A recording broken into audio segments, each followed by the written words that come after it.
أعوذ بالله من الشيطان الرجيم بسم الله الرحمن الرحيم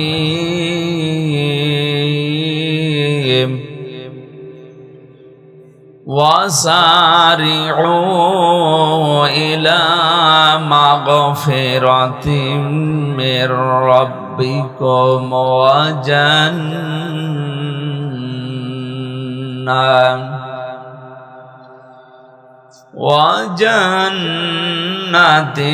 عرضها السماوات والأرض أعدت للمتقين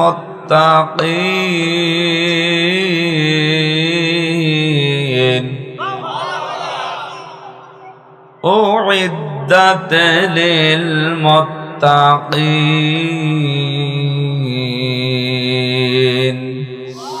صدقت يا ربنا اللهم صل على سيدنا মাওলানা মুহাম্মদ।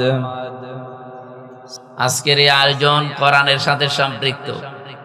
কোরআন যদি না থাকতো এখানে আমির হামজা এমপি না, ও বাবা আসলে আপনারা আসতে বলেন।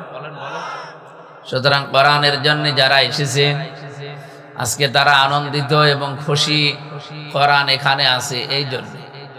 قل بفضل الله وبرحمته فبذلك فليفرحوا هو خير مما يجمعون। দুনিয়ার মানুষ যা গেইন করে, যা অ্যাচিভ করে, যা অর্জন করে, আনন্দ করে, এগুলো স্থায়ী না। ক্ষমতা আজ আছে কাল নেই। যারা টাকা পয়সার মালিক হয়েছেন এটা আজ আছে কাল নেই।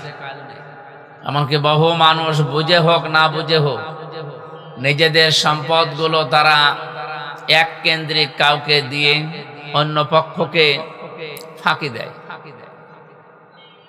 আমার এই কথার অর্থ হয়তো অনেকে বুঝে ফেলেছে। এটা বুঝে হোক না বুঝে হোক যারা করেন, ছেলের নামে সব লিখে দিলে, মেয়েকে ফাঁকি দিলে, অনেকে মনে করে যে ফাঁকি দিচ্ছি এ কারণে নামাজ রোজা তো করি, এ আর কি মানে নামাজ রোজা যে আল্লাহর বিধান, সম্পদগুলো সন্তানাদের ভেতরে ভাগ করতে হবে, এটা আল্লাহর বিধান। কোরআনে কারিমে আল্লাহ বিধানগুলো দেওয়ার সঙ্গে সঙ্গে জানিয়েছেন তিলকা হুদুদুল্লাহ, এটা আল্লাহর নির্ধারিত সীমানা। আমাইয়ুতিল্লাহ ওয়া রাসূলাহু ইয়াদখিলহু জান্নাতিন তাজরি মিন তাহতিহাল আনহারু খালিদিনা ফিহা ওয়া যালিকাল ফাওজুল আযীম। যারা আল্লাহ এবং রাসূলের আনুগত্য করবে তাদেরকে আল্লাহ প্রবেশ করাবে এমন জান্নাতে যার তলদেশ দিয়ে নদী আর নহর প্রবাহমান থাকবে, চিরকাল সেখানে তারা থাকতে পারবে। আর এটাই মহা সফলতা। আমাইয়াসিল্লাহ ওয়া রাসূলাহু ওয়া ইয়াতাআদ্দা হুদুদাহু ইয়াদখিলহু নারান খালিদান ফিহা ওয়া লাহু আযাবুম মুহিন। সূরা নিসার ভেতরে এসেছে 14 এবং 15 নম্বর আয়াত, 13-14 নম্বর আয়াত। আল্লাহ পাক বলেন, যে ব্যক্তি আমার বিধান শোনার পরে যারা সীমা লঙ্ঘন করবে এদেরকে আমি আগুনে প্রবেশ করাবো, এরাও চিরকাল থাকবে। আর এটা অপমানজনক জায়গা শাস্তির জন্য। এই যে বাংলা অর্থ আমার মনে হয় শুনি আপনি বুঝে ফেলেছেন আল্লাহ কোন প্রেক্ষাপটে এই কথাগুলো এত বড় কঠিন কথা বললেন। জমি জায়গা ভাগ করার বিষয়গুলো আল্লাহ আমাদেরকে শোনাচ্ছিলেন। ইউসিকুমুল্লাহু ফি আওলাদিকুম লিযযাকারি মিসলু হাযযিল উনসায়াইন দেওয়া আছে। আল্লাহ তোমাদেরকে নির্দেশ দিচ্ছে, তোমাকে না, কম আছে, তোমাদেরকে আল্লাহ নির্দেশ দিচ্ছে এবং ভবিষ্যৎ বলতে কিয়ামত পর্যন্ত এই আয়াতটা কোরআনে থাকবে, সবাই এর মুখাতে। এজন্য ইউসি এটা মোজারে, বর্তমান ভবিষ্যৎ, প্রেজেন্ট ফিউচার। তোমাদের সবাইকে আল্লাহর নির্দেশে তোমাদের এক ছেলে যা পাবে, দুই মেয়ে তাই পাবে। এ বিধান কার বলেন তো? কিন্তু যারা অনেক শিক্ষিত মানুষকেও দেখি, অনেক গ্রাম্য মানুষ তো আছে যারা এটা মনে করে যে আমার ছেলেকে আমি ধনী বানিয়ে রেখে গেলাম। আপনার ছেলে যে ধনী থাকবে তার গ্যারান্টি আছে? আবাউকুম ওয়া আবনাউকুম লা তাদরুনা আইয়ুহুম আকরাবু লাকুম নাফআ ফারিদাতাম মিনাল্লাহ। তোমাদের মা বাবা, তোমাদের সন্তান সন্ততি, তোমরা জানো না যে কে তোমাদের উপকারী। আপনি সন্তানকে ধনী বানিয়ে রেখে গেলেন একজনকে ফাঁকি দিয়ে, ওই সম্পদ ওর কাছে থাকবে, আপনাকে গ্যারান্টি কেউ দেয়নি, আর এটা থাকবেও না। অবৈধ কোনো কিছু করে গেলে এমন একটা অসুখ আল্লাহ মনে করেন চাপিয়ে দেবে, যা সম্পদ রেখেছিলেন সব বিক্রি করে আরো কিছু যোগ করা লাগবে। এরকম রোগ দেশে নেই? আমি পেয়েছি, বহু মানুষের সাথে মিশেছি দুনিয়ায়। এই জন্য এই কাজ কেউ করবেন না, আল্লাহ যেহেতু নিষেধ করছেন। এই ওয়ারিস যারা জমি জায়গা ভাগ করার কথা বলতে বলতে আল্লাহ তিলকা হুদুদুল্লাহ দিয়েছেন, এটা আল্লাহর নির্ধারিত হদ, সীমানা, বর্ডার। এই বর্ডার গুলো কেউ যেন ক্রস না করে। এরকম বর্ডার আছে কোরআনের ভেতরে 500। কত? আমাদের বাংলাদেশে বর্ডার কয়টা বলেন তো? আজ দেখি বর্ডার কয়টা? 34টা। 34 না 32? হ্যাঁ, 32টা। এতগুলো বর্ডার যদি আপনি ক্রস করতে চান, পাসপোর্ট যদি না থাকে, ভিসা না থাকে, আপনাকে মনে হয় মামার আদরে ঢুকতে দেবে না? আগে ছিল, কিন্তু এখন আর নেই। যেহেতু প্রত্যেকটা দেশের সীমানা করা আছে, বর্ডার দেওয়া আছে, আল্লাহ রাব্বুল আলামিন আমাদেরকে পৃথিবীতে চলার জন্য 500টা বর্ডার দিয়েছে। এই বর্ডারের কাছে যখনই যাবেন, আপনার যদি ঈমান থাকে, আপনি যেন থমকে যান, দাঁড়িয়ে যান। এই কাজগুলো যারা করেন তারা যেন আজকের আলোচনা শোনার পরে আপনি ওই জায়গায় স্টপ হয়ে যান, দাঁড়িয়ে যান। আল্লাহ যেন কবুল করেন, আমিন। সুতরাং ওই সমস্ত আনন্দগুলো করলে কোরআনের সাথে যেহেতু মেলে না, আমরা এরকম কোনো আনন্দে আগামীতে যেতে চাই না। ঈদের আনন্দ চলছিল, যতটুকু করেছেন আমার বিশ্বাস বাংলাদেশে হয়তো সীমানা পার হয়ে গেছে অনেক ক্ষেত্রে। যারা আমরা সীমানা পার করি নাই, বর্ডার ক্রস করি নাই, এই মানুষগুলোই এই ময়দানে এসেছে। যারা মমতাজের গানের অনুষ্ঠানে যেত তারা এখানে আসে না, আর ওরকম মানুষ এখানে আসেও না। আসে? এখানে যারা আসবে, এসেছে, আমার বিশ্বাস এই মানুষগুলো জান্নাতি। কারণ নবীজির ভাষা, এটা যদিও ফুটবল খেলার ময়দান, কিন্তু এটা এখন জান্নাতের বাগান, রিয়াজুল জান্নাহ। এই জান্নাতের বাগানে কোনো জাহান্নামী মানুষকে আল্লাহ ঢুকতে দেবে না। কথা বুঝতেছে? কারণ জান্নাতের একটা নিয়ম হচ্ছে, কেউ যদি জান্নাতে একবার যেতে পারে, কোনোদিন আল্লাহ তাকে বের করে দেয় না, আর সে বের হতেও চায় না। রব্বুল আলামিন বলেন, খালিদিনা ফিহা লা ইয়াবগুনা আনহা হিওয়ালা। চিরকাল মানুষ জান্নাতে থাকবে, বৈশিষ্ট্য আল্লাহ এভাবে দিয়েছেন বানিয়ে। কোন মানুষ জান্নাত থেকে বের হতে চাইবে না, আল্লাহ বের করেও দেবে না। ওয়ালাকুম ফিহা মা তাশতাহি আনফুসুকুম ওয়ালাকুম ফিহা মা তাদউন নুজুলাম মিন গফুরির রহিম। রব্বুল আলামিন বলেন, এমন বাগান বানিয়েছি, ওই জান্নাতের ভেতরে চাওয়ার আগে জিনিস পাওয়া যাবে। এ পৃথিবীতে এমন কোন জায়গা আপনি পাবেন না যেখানে চাওয়ার আগে জিনিস পাওয়া যায়। চাবেন, এরপরও দেরি হবে। কি কথা বললেন? প্রধানমন্ত্রী এখন যিনি আছেন, কোনো কিছু চাইলেই সঙ্গে সঙ্গে পাবে না, চাবে, নিয়ে আসতে দেরি হবে। কিন্তু জান্নাত আল্লাহ এমন ভাবে বানিয়েছেন, মনের ভেতরে কামনা আসলেই সঙ্গে সঙ্গে সামনে হাজির হয়ে যাবে। নবীজি বলেন, কোন মানুষ যদি জান্নাতের ভেতরে, নহরের ভেতরে যায়, হঠাৎ একটা মাছ লাফ দিয়ে এসে, আপনার ডিঙ্গি, নৌকা, জাহাজ যায় বলেন, আসবে, এসে বলবে, আল্লাহর বান্দা, আপনি আমাকে খেতে চান? মনের ভেতরে যদি কামনা আসে যে মাছটা খেতে পারলে ভালো হতো, সঙ্গে সঙ্গে রান্না হয়ে আপনার সামনে চলে আসবে। মানুষ মাছটা খাবার পরে যখন কাঁটাগুলো ফেলে দেবে, ওগুলো আবে মাছায় রূপান্তরিত হয়ে লাভ দিয়ে নদীর ভেতরে যাওয়ার সময় বলবে, আসসালামু আলাইকুম ইয়া আব্দুল্লাহ, হে আল্লাহর বান্দা আপনি সুখে থাকেন, আমি বিদায় নিলাম। এটার নাম জান্নাত। আল্লাহ পাক বলেন, এই জান্নাত আমি আল্লাহ এমন ভাবে মেহমানদারি করার জন্য রাখলাম, নুজুলাম মিন গফুরির রহিম। দুইটা নাম আল্লাহ এখানে দিয়েছেন, গফুর, রহিম। কোন মানুষ যদি দুনিয়াতে জান্নাতের কাজ করতে গিয়ে সফল হতে নাও পারে, যদি চেষ্টা চালায়, আল্লাহ তার জন্য গফুর। কোন মানুষ যদি জান্নাতের কাজ করতে গিয়ে হোঁচট খায়, কষ্ট পায়, আমার আল্লাহ তার জন্য রহিম। জোরে বলেন সুবহানাল্লাহ। এই জন্য জান্নাতের কাজ যতগুলো দুনিয়াতে আছে, সর্বোত্তম কাজ হচ্ছে পৃথিবীতে আল্লাহর দেওয়া বিধান কায়েম করার চেষ্টা করা।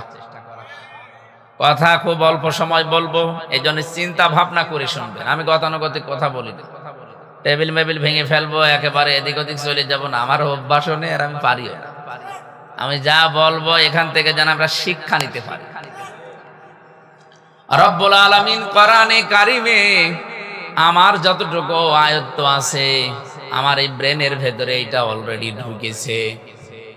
আল্লাযী খালাকাল মাউতা ওয়াল হায়াতা লিয়াবলুয়াকুম আইয়ুকুম আহসানু আমালা ওয়াহুয়াল আজিজুল গফুর। আগের আয়াতে বলেছিলাম নুজুলাম মিন গফুরির রহিম, একটা গফুর একটা রহিম। আর এই জায়গায় কি আছে? ওয়াহুয়াল আজিজুল গফুর, দুইটা নাম আছে। আপনি কোনদিন চিন্তা করেছেন আল্লাহ এই নামগুলো কেন বক্তব্য দেওয়ার পরে পরেই ব্যবহার করেন? আপনি দেখবেন বিভিন্ন কথা বলার পরে আল্লাহ তার নাম ব্যবহার করেছেন। আমি আজকে তেলাওয়াতকৃত আয়াতে নামাজের ভেতরে পড়ছিলাম, কোন জায়গায় আল্লাহ নামাজের ভেতরে যেগুলো আমরা পড়ি, কিছুক্ষণ পড়ি তার নাম দিয়েছেন। ইন্নাল্লাহা কানা আলিমান হাকিমা ওয়া কানাল্লাহু গফুরুর রহিমা। এই নাম শোনেননি? এরকম 500 নাম আছে আল্লাহর, আমরা 99টা জানি বেশিরভাগ। 500 নাম আল্লাহ কোরআনে কারিমে এবং অন্যান্য আসমানি কিতাবের ভেতরে ছড়িয়ে রেখেছিলেন। আপনি তাওরাত পড়বেন, ইনজিল দেখবেন, জাবুর দেখবেন, ওই যে 100 সহিফার নাম শোনেন, এগুলোতে ছড়ানো আছে আল্লাহর নাম 4,901টা। আমি অন্যান্য তাফসিরের ভেতর থেকে কোট করেছিলাম। 99টা নাম অলরেডি আল্লাহ কোরআনে কারিমে বিভিন্ন জায়গায় এভাবে দিয়েছেন। এখানে যে 2টা নাম দিয়েছেন, আমার এই ছোট্ট মাথা এটা ধরা পড়েছে তাফসির পড়ার মাধ্যমে। রব্বুল আলামিন বলেন, তোমাদের হায়াত আর মওত বানিয়ে দুনিয়ায় পাঠালাম কেন জানো? লিয়াবলুয়াকুম আইয়ুকুম আহসানু আমালা, আমি যেন তোমাদেরকে পরীক্ষা করে নিতে পারি, তোমাদের ভেতরে কে সবচাইতে ভালো কাজ করে আমার কাছে আসতে পারো। এ পর্যন্ত শুনেছেন কারা কারা? হাত তোলেন। ও বাবা, কার সামনে ওয়াজ করছে? এখনো সবগুলো হাত ওঠে না, তার মানে আপনারা অন্য খেয়ালে আছে। এভাবে ক্লাস করা যাবে না, আরো একটু ভালো লাগবে। এদিক তাকান, যা বলবো সেই গোড়া থেকে শেষ পর্যন্ত আমি কমপক্ষে 7টা শিক্ষা দিয়ে শেষ করে দেব। আমাদের মওত আর হায়াত আল্লাহ বানিয়েছেন। আল্লাযী খালাকাল মাউতা ওয়াল হায়াতা, আল্লাযী খালাকাল হায়াতা ওয়াল মাউতা দেয়নি, আগে মউত বানালাম, এরপরে হায়াত বানালাম। এখানে আমার মনে হয় আলেমরা ছাড়া কেউ বলতেই পারবেন না যে আমাদের হায়াত কয় প্রকার। পারবেন না? জানেন আমাদের হায়াত 5 প্রকার। এই পৃথিবীতে আসার আগেই 2টা হায়াত আমরা পার করে ফেলেছি। একটা আলমে আরওয়াহ, রুহের জগৎ, একটা আলমে বতুন, মায়ের পেটের জগৎ, এখন যেটা আছে আলমে দুনিয়া, এই পৃথিবীর জগৎ। এরপরে আর একটা সামনে আসছে আলমে বারজাখ, কবরের জগৎ। এরপরে একটা সর্বশেষ আসবে আলমে আখিরাত, পরকালের জগৎ। এই পাঁচটার ভেতরে দুইটা অলরেডি পার করে ফেলেছি, সামনে দুইটা আছে, মাঝখানেরটায় আছি। তার মানে যেহেতু দুইটা পার হয়ে গেছে, সামনে দুইটা আছে, মাস্ট বি আপনাকে সামনের দুইটায় যাওয়াই লাগবে। এই কথা বুঝতেছে? আল্লাহ আগে হায়াত ওয়াল মাউতা দেননি, আল্লাযী খলাকাল মাউতা ওয়াল হায়াতা দিয়েছেন। আমি যতগুলো তাফসীর আয়ত্ত করতে পেরেছি, সব মুফাসসির একমত, আল্লাহ মানুষকে এটাই স্মরণ করাতে চায়, বান্দা বান্দি যত উপরে ওঠো না কেন, সব সময় এই চিন্তা করবা যে মরা লাগবে।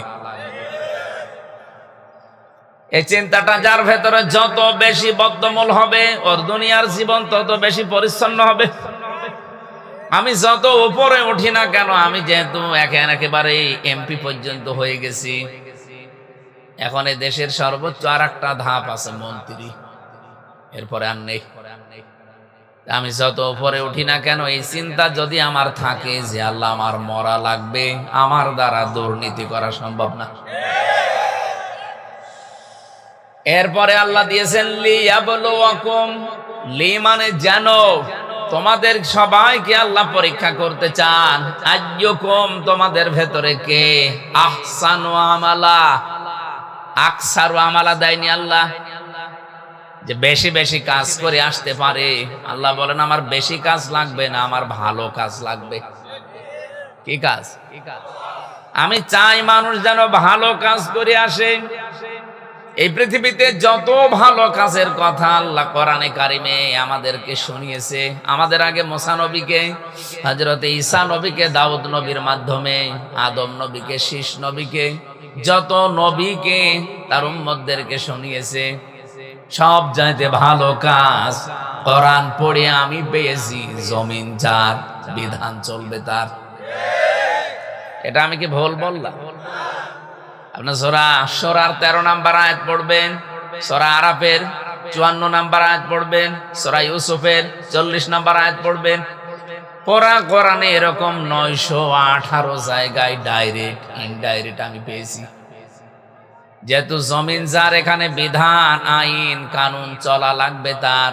এটা তো ফেরেশতারা এসে চালাবে না, আমাদের চালানো লাগবে। এই চালাতে গেলে কি কি করতে হয়, যে 5টা ধাপ পার করা লাগে। তার ভেতরে 1 নম্বরে আপনাকে দল করা লাগবে। অলতাকুম মিনকুম উম্মাতুন ইয়াদউনা ইলাল খায়র, তোমাদের ভেতরে একটা দল থাকতেই হবে। এখানে 5টা বিষয়ের ভেতরে 1 নম্বরে দল। এখানে যদি আমি দল তৈরি করতে চাই, 1 নম্বরে কাতারবদ্ধ হওয়া লাগবে, কারণ গণনা করে করে আপনাকে আমাদের দলে নেওয়া লাগবে। রব্বুল আলামিন বলেন, পৃথিবীতে যত কাতার মানুষ বানায়, যত কাতার তৈরি করতে পারে, 2টা কাতার আমি আল্লাহর কাছে সবচাইতে প্রিয় এবং আনন্দের।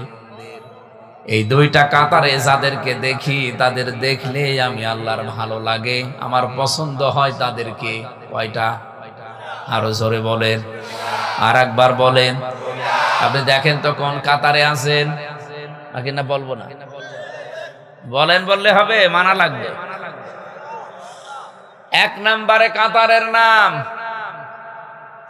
আল্লাহ পাক সূরা সফের 4 নম্বর আয়াতে জানিয়েছেন, ইন্নাল্লাহা ইউহিব্বুল্লাযীনা ইউকাতিলুনা ফি সাবিলিহি সাফফান কান্নাহুম বুনয়ানুম মারসুস। অবশ্যই আমি আল্লাহ তাদেরকে বেশি ভালোবাসি যারা সীসা গলা প্রাচীরের মতো কাতারবদ্ধ হয়ে জমিনে আল্লাহর দ্বীন কায়েমের জন্য চেষ্টা করে। আল্লাহর কাছে প্রিয়, পছন্দের, ভালোবাসার কাতারের নাম যারা দ্বীন কায়েমের জন্য কাতারবদ্ধ হয়। বাংলাদেশে তো কত কাতার আছে, দ্বীন কায়েমের কাতার মাত্র একটা। 2 নম্বরের কাতারের নাম কি? এটা আর বলবো না। সবই যদি বলে দেবো আপনি কি জানেন? আল্লাহ রাব্বুল আলামিন দ্বিতীয় কাতারের কথা সূরা বাকারার 43 নম্বর আয়াতের ভেতরে জানিয়েছেন, ওয়াকিমুস সালাতা ওয়া আতুজ যাকাতা ওয়ারকাউ মা'আর রাকিঈন। যারা নামাজ কায়েম করে, সম্পদ থাকলে যাকাত দেয়, আর রুকুকারীদের সাথে রুকু করে, তার মানে যারা জামাতবদ্ধ হয়ে কাতারে নামাজ আদায় করে, এই কাতারটা আল্লাহর কাছে খুব প্রিয়। এজন্য কোনো মানুষ যদি নামাজের কাতারে বাঁকা হয়ে দাঁড়ায়, ওরা জামাতের যত গুনাহ হবে সব তার, এমনকি হেদায়েত যেন সে লোকটা না পায়, এজন্য তার অন্তর আল্লাহ বাঁকা করে দেয়। কত বড় কঠিন কথা, কোনদিন চিন্তা করেছেন? কাবা শরীফে, মসজিদে নববীতে যতবার গেছি, যতবার আমি নামাজ পড়েছি, কাবার ইমামেরা এ কথা কমপক্ষে 3 বার বলে, কমপক্ষে 3 বার বলে আরবিতে। সুফুফাকুম ইতাদিলু, কাতার সোজা করো, কাদের সাথে কাঁধ মিলিয়ে সোজা করো কাতার। ওই সময় বুঝতাম না, সেই 16 সালে 18 সালে, এখন বুঝি। কেন বারবার 1500 বছর আগে থেকে এই কথাটা নবীজি বলেছেন যে কাতার সোজা করো উম্মতেরা নামাজের সময়। আমার তো এখন মনে হয় বিশ্বে 57টা মুসলিম দেশ, আমরা যদি কাতার সোজা করার এই শিক্ষাটা আমরা নিতে পারতাম, এই পৃথিবীতে সবার উপরে আজ মুসলমানেরা থাকতো। ফিলিস্তিন আজাদ হয়ে যেত। এমনকি বাংলাদেশেও যে ষড়যন্ত্র চলছে মুসলমানদেরকে নিয়ে, ইসলামকে নিয়ে, এইটা করার কোনো সাহস কোনো মানুষ দেখাতো না। আমি নাম নিলাম না, এই জন্য দুঃখিত। মুসলমানদেরকে আজ ঘায়েল করার জন্য দেশে ইসলাম যেন কায়েম হতে না পারে যত ষড়যন্ত্র করছে বিভিন্ন মুসলমান নামধারী। নামগুলো নিলে খুব ভালো হতো, কিন্তু নিতে পারলাম না। এই মানুষগুলো মনে করছে আমরা যদি এভাবে করতে থাকি, এ দেশে কোনোদিন ইসলাম কায়েম হবে না। না, আপনি ষড়যন্ত্র কত দূর যেতে পারবেন? আল্লাহু খায়রুল মাকিরিন, সর্বোত্তম কৌশলী আমার আল্লাহ মহা পরিকল্পনা নিয়ে বসে আছে। আপনি 9 বছর, 13 বছর, 17 বছরের ট্রেনিং নিয়ে যা করেছেন, একটা ট্রেনিংও কাজে লাগবে না। মহা পরিকল্পনাকারীকে বলেন তো। আমি 9 বছর, 13 বছর, 17 বছর বললাম, কি বুঝলেন বলেন? ঠিক আছে, ঠিক আছে। আমি জানি এখানে সবাই না বুঝলে অন্তত কিছু মানুষ বুঝেছেন আমি কোন দিকে ইঙ্গিত দিয়েছি। এই জন্য তারা যেহেতু আরো আগে বুঝবে, সামনে তাদের সাথে দেখাও আমার হবে। আশা করছি যতই কিছু করেন উত্তম পরিকল্পনা একজন বসে বসে করতেছে। কে? আরো জোরে বলে, যেন আমাদের কোনো ভয় নেই, কোনো চিন্তাও নেই। মাওলানা হাফিজুর রহমান উনি ওঠার পরে আমার মনে হচ্ছিল এই কথাটাই উনি বাংলায় বলছিলেন, রেখো না মনেতে ভয় বান্দা খোদার, দূর হয়ে যাবে বাধা সব, তোমার আমার এক মালিক আছেন, আছেন আমাদের রব, আছেন আমাদের রব। বলেন ঠিক কিনা? বিশ্বাস আমরা করি না? কুষ্টিয়াবাসী রব্বুল আলামিন যে 2টা কাতারকে সবচাইতে বেশি ভালোবাসেন, এই কাতারের সিগনিফিকেন্স কি? কাতারবদ্ধ হয়ে নামাজ পড়লে আল্লাহ ভালোবাসে। এই জন্যে এখানে যেহেতু একটা বিধান পালন করা হবে, তার নাম সেজদা। তার নাম কি? এই সেজদা নামক বিধানটা পালন করা হবে। এজন্য এত সুন্দর মসজিদ বানিয়েছেন কোটি টাকা খরচ করে, এত সুন্দর চাকচিক্য বিউটিফাই করেছেন, এ দেখলেই মন ভরে যাচ্ছে। ইমাম, মুয়াজ্জিন, খাদেম, খতিব পরিষ্কার পরিচ্ছন্ন করার জন্য কমিটি পর্যন্ত আপনারা নিযুক্ত করেছেন। প্রতি মাসে মাসে 40-50 হাজার টাকা এর পেছনে অলরেডি খরচ করছেন। 5 ওয়াক্ত আযান দেওয়ার জন্য, নামাজে আসার জন্য কাতারবদ্ধ হয়ে।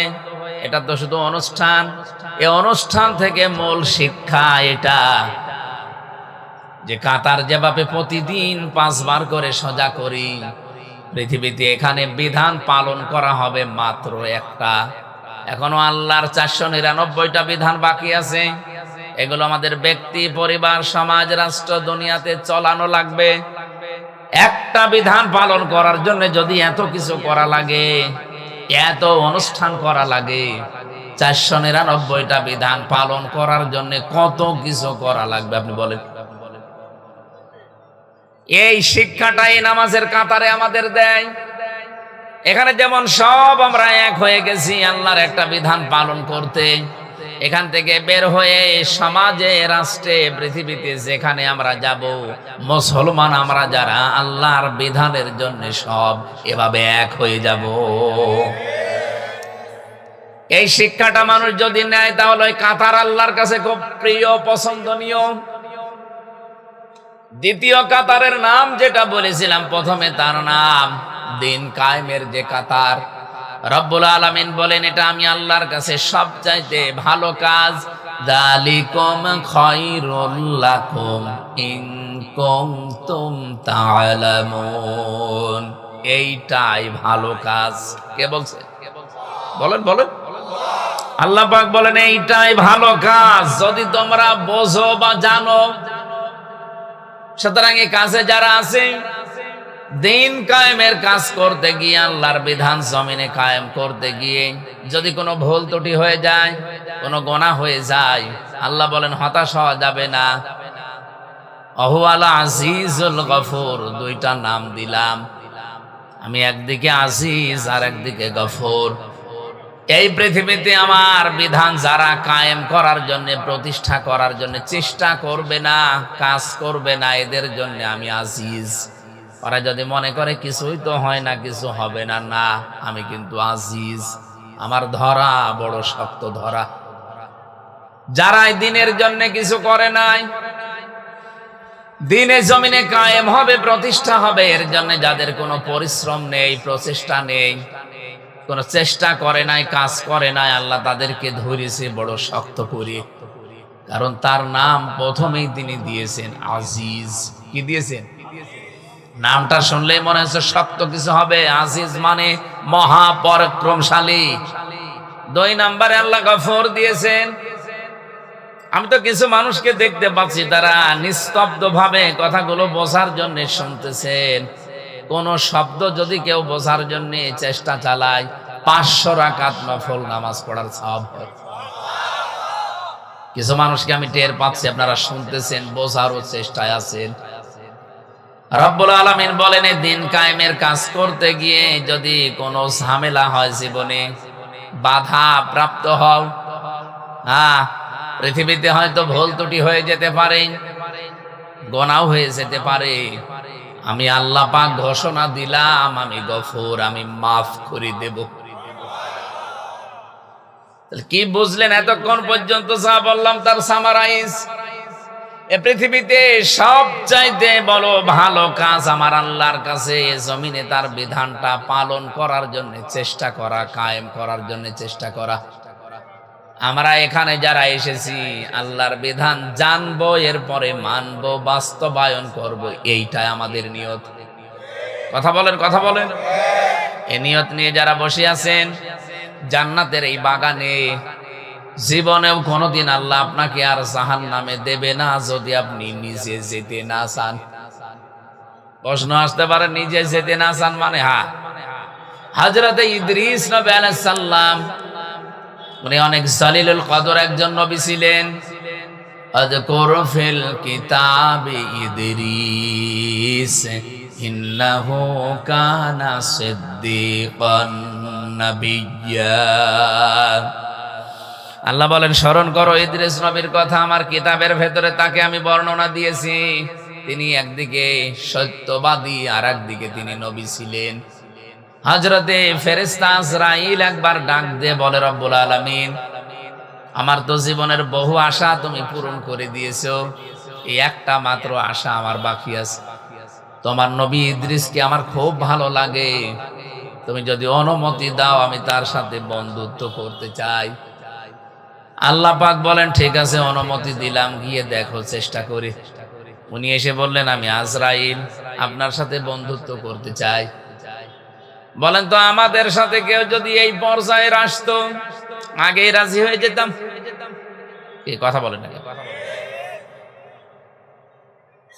আমি জেলখানায় থাকাকালীন সুইডেন আসলাম ভাইকে পেয়েছিলাম। সুইডেন আসলাম নাম শুনেছেন? আপনারা চেনেন না? 27 বছর ছেলে আছে, এখন বের হয়েছে। নাম শুনলে বোঝা যাচ্ছে যে লোকটা কিরকম। আমিও প্রথম প্রথম নাম শুনতাম আর মনে মনে ভাবতাম যে কবে দেখা হবে। হঠাৎ করে একদিন ফাঁসির কন্ডেম ছেলে রাতের বেলায় এসে বলছে, হুজুর আসসালামু আলাইকুম। কে আপনি? তো দেখি না এর আগে। একটা মাসলা জিজ্ঞাসা করতে এসেছি। বলেন। ওনার স্ত্রীর সম্পর্কে একটা মাসলা আমার জিজ্ঞাসা করলো। বললাম, আমার কাছে সাধারণ কেউ। মনের ভেতরে খটকা যে বিকাল 5টার পরে তো সব বন্ধ করে দেয় গেট, কারো দরজা তো খোলা থাকার কথা না, অন্তত যারা দায়িত্বে আছে তারা বাদ দিয়ে। এ আল্লাহর ওলি কি এ সাধারণ পোশাক পরে রাতের বেলায় এসেছে। আমি আমার কৌতূহল থেকে জিজ্ঞাসা করেছি যে কে আপনি? আমারে বলছে আমি সুইডেন আসলাম। ওরে বাবা, বলেন ভাই কি করা লাগবে, কত মাসলা লাগবে, সব আমি দিয়ে দিচ্ছি। চেহারার দিকে তাকিয়ে দেখি সত্যিই ওরে দেখলেই মানুষ কমপক্ষে যাদের হাট দুর্বল ও 2-1 গ্লাস পানি খাওয়া লাগবে, সেই রকম লম্বা, সেই রকম ভয়ঙ্কর চেহারা।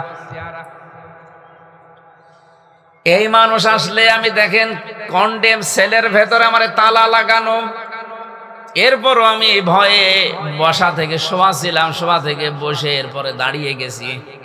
বলছি কত মাসলা লাগবে বলেন, সব করি। অথচ ফেরেশতা আজরাইল এসেছে সরাসরি বন্ধুত্বের অফার দিচ্ছে। হযরত ইদ্রিস তো একবারে রাজি হয়ে যাওয়ার কথা। উনি বললেন, ফেরেশতা আমি যার তার সাথে বন্ধুত্ব করি না, কারণ বিষয়টা দুনিয়ার সাথে সম্পৃক্ত না। এই পৃথিবীতে যার সাথে যার বন্ধুত্ব হবে, সম্পর্ক বেশি গাঢ় হবে, কিয়ামতের দিন আল্লাহ তার সাথে তাকে তুলবে। আমরা কিয়ামতের অনেক বর্ণনা কোরআনে কারিমে পড়েছি। বহু মানুষ আমাদেরকে ধোঁকাও দিয়েছে যে বিভিন্ন পীর সাহেবরা নাকি লক্ষ লক্ষ মুরিদ নিয়ে কিয়ামতে মিছিল করতে করতে আসবে। এটা বানানো কথা ভাই। কিয়ামতের ময়দানে আপনাকে আল্লাহর কাছে যাওয়া লাগবে হিসাব দেওয়ার জন্য, একা একা। কয়জন? এটাকে আমি বানিয়ে বললাম। অকুল্লুহুম আতিহি ইয়াউমাল কিয়ামাতি ফারদা। সূরা মরিয়মের ভেতরে আছে 95 নম্বর আয়াত। আল্লাহ পাক বলেন কিয়ামতের দিন প্রতিটি মানুষকে আল্লাহর কাছে যাওয়া লাগবে হিসাব দেওয়ার জন্য, একা একা। আপনি কোথায় পেলেন যে পীর সাহেবরা লক্ষ মানুষ নিয়ে মিছিল করতে করতে যাবে? বলেন। এই কোরআনের আয়াতের সাথে যেহেতু মেলে না, সুতরাং আপনার এই পীর বলেন, এই বুজুর্গ বলেন, এই মিথ্যাবাদী। আমার কথাও যদি কোরআনের কোন আয়াতের সাথে না মেলে, বুঝবেন যে না, আমার কথাও মিথ্যা, আমিও ভণ্ড। কিয়ামতের বিচারের প্রথম ধাপ যেহেতু এইটা, আপনাকে যাওয়া লাগবে কয়জন করে? আরো জোরে বলেন। তাহলে এর সাথে যাদের টাইম মিলবে না, সে যদি আপনার পীর সাহেব হয়, আজকে থেকে মানবেন, মনে করবেন ওটা এক ধান্দাবাজ, ও আমাদেরকে ধোঁকা দিয়ে বোকা বানিয়ে ওর স্বার্থ সিদ্ধি করতে চায়। এবার আসছে দ্বিতীয় ধাপ। ধাপ হবে কিয়ামতে 3টা। বাংলাদেশে বিচার ব্যবস্থায় যেমন ধাপ আছে 4টা, কয়টা কি বলেন তো দেখি? এই যে আমাদের কুষ্টিয়ার ম্যাজিস্ট্রেট কোর্ট আছে, এরপরে জজ কোর্ট আছে। এখান থেকে যদি কেউ ভালো রায় না পায়, আরো 2টা কোর্ট আছে ঢাকাতে, একটা হাই কোর্ট, একটা সুপ্রিম কোর্ট। বাংলাদেশের বিচার ব্যবস্থা শ্রেণী বিভাগ কয়টা? 4টা। আল্লাহ পাক কিয়ামতের দিন যে বিচার ব্যবস্থা সাজিয়েছেন এর ধাপ 3টা। 1 নম্বরে আপনাকে হিসাবের জন্য ডাক দেওয়া হবে, আপনার মা বাবা না, আপনার ভাই বোন না, আপনাকে আল্লাহ ডাকবে স্রেফ একা একা। একা ডাক দিয়ে আপনাকে সামনে নিয়ে জিজ্ঞাসা করবে, হামজা এটা করেছিলি? যদি আল্লাহর ইচ্ছা হয় যে আপনাকে আল্লাহ মাফ করে দেবে, তাহলে একটা আলাদা বিচার ব্যবস্থা আল্লাহ তৈরি করবে। লক্ষ কোটি কোটি মানুষ থেকে আপনাকে আলাদা করে একা চারিদিকে কুদরতের চাদর দিয়ে ঘিরে নেবে। একটা সামিয়ানা দিয়ে আপনাকে ঘিরে সামনে দাঁড় করিয়ে বলবে, হামজা বলতো এই এই কাজ তোর জীবনে ছিল। এমন একটা বিষয় আমার সামনে তুলে ধরবে যে মনে হচ্ছে আমার সব কাজগুলো রেকর্ড হয়ে আছে। ওয়াজাদু মা আমিলু হাযিরা, সব হাজির হয়ে আছে। দেখার পরেই মানুষ আশ্চর্য হয়ে যাবে, তো একটা অস্বীকার করার মতো না। যা করেছি এখন সব আমার মনে পড়ছে। আমার এখন 34 বছর। 20 বছর আগে আমি এই মাসের এই তারিখে কি করেছিলাম, এই সময় সেইটাও দেখি লেখা আছে। দেখলেই মনে পড়ে যাবে, এরকম মন আল্লাহ বানাবে। সবকিছু যখন মনে পড়বে, অস্বীকার করার কোনো কায়দা যেহেতু নেই, উনি আগের খবর, পরের খবর, মনের খবর সবই জানে। মাথা নিচু করে বলবে, রব্বুল আলামিন আমি সব করেছি। আমার কাকতি মেনতির দিকে, চোখের পানির দিকে তাকিয়ে রব্বুল আলামিন বলেন, আমি যারে মাফ করার ইচ্ছা করব ওরে বলবো যা মাফ করে দিলাম, কাউকে বলবি না, জান্নাতে চলে যা। এরকম একটা হিসাব আইয়াসিরা, সহজ হিসাব, এটা যেন আমাদের সবাইকে আল্লাহ দান করেন, বলেন আমিন। কিয়ামতের দ্বিতীয় বিচার ব্যবস্থা, এবার আর আপনাকে আল্লাহ একা ডাকবে না। বিচার করার জন্য আপনাকে ডাকবে আপনার নেতার সাথে, না নেতা সহ না, নেতার সাথে। সহ আর সাথে আলাদা আছে। নেতাকে আল্লাহ বলবেন আগে আয়, এরপরে কর্মীকে ডাক দিয়ে পেছনে দাঁড় করাবে। সূরা বানী ইসরাঈলের ভেতরে আছে 71 নম্বর আয়াতে, ইয়াউমা নাদউ কুল্লা উনাসিন বিইমামিহিম। কিয়ামতের দিন এবার আল্লাহ মানুষকে ডাকবে, প্রতিটি মানুষ তার নেতার সাথে উঠবে। কার সাথে? কুষ্টিয়াবাসী রাজনৈতিক ভাবে না নিয়ে একটু ভাবেন তো আয়াতটা নিয়ে, নাকি আয়াত আমার নিজের বানানো? বলেন বলেন। কিয়ামতের দিন আল্লাহ আপনাকে ডাকছে আপনার নেতার সাথে। সামনে আপনার নেতা, পেছনে আপনি। আমি জানি বিভিন্ন জায়গায় ভ্যানের ওপরে, সাইকেলের ওপরে, দোকানে বসে, মাসায় বসে, গাড়িতে বসে আপনি শুনছেন। ভালো করে শুনেন, কিয়ামতের দিন আপনাকে নেতা সহ ডাক দিয়ে, সামনে নেতা, পেছনে আপনি। বিবেককে এবার প্রশ্ন করেন, এমন নেতার পেছনে আপনি থাকেন যে সারা জীবনে একটা সত্য কথা বলেছে বলে আপনারও বিশ্বাস হয় না। এরকম নেতা নেই? যেই নেতা সুদের সাথে জড়িত, ঘুষের সাথে জড়িত, চাঁদাবাজির সাথে জড়িত, দখলবাজির সাথে জড়িত, ধর্ষণের সাথে জড়িত, মিথ্যা মামলার সাথে জড়িত, অন্যায় ভাবে রফিকুল্লাহ কালবিকে হত্যার উদ্দেশ্যে মেরে ফেলার নিয়তে মেরেছে, এরকম নেতাও দেশে আছে। এরকম হাজারো নেতা সামনে আসবে, পেছনে থাকবেন আপনি কর্মী। আমার মনে হয় আপনার কি বিশ্বাস হয় এখন যে এই নেতার দিকে তাকিয়ে আল্লাহর কি ভালো লাগবে না রাগ হবে? ওরে দেখে যদি রাগ হয়ে যায় তে আপনার পর্যন্ত তো আল্লাহ যাবে না।